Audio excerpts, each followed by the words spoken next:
Hello friends, welcome to Aisha's Art. Today we are going to see how we do this painting. This is done on an MDF board. This is a 4-inch board and I would always recommend you to gesso the MDF board because it will give you a nice and flat surface. I did 2 coats of gesso on this board. Then okay, let's start painting. Here I had done a rough sketch of the mountain that I wanted to paint.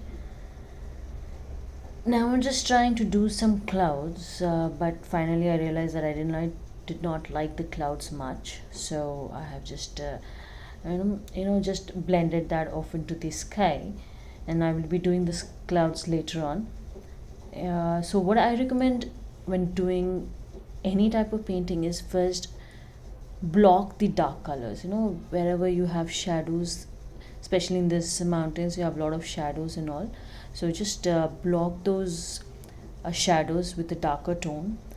You can just fix the tones if it's not exactly the same later on, but at least this would help you to block the tones which are required in this mountain. So I'm here blocking all the darker tones. Later I would go with the highlights.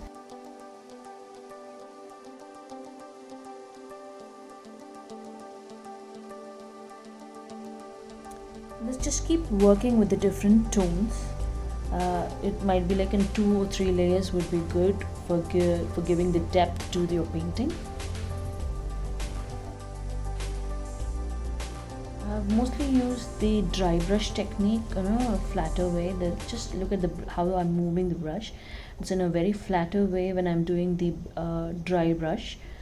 This will give you, you don't have to paint the smaller surfaces. You cannot obviously get the smaller details on a very small painting.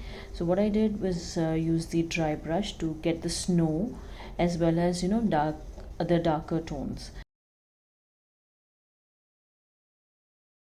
Now I'm getting back to my clouds here. Here use the same technique, coming from dark to light.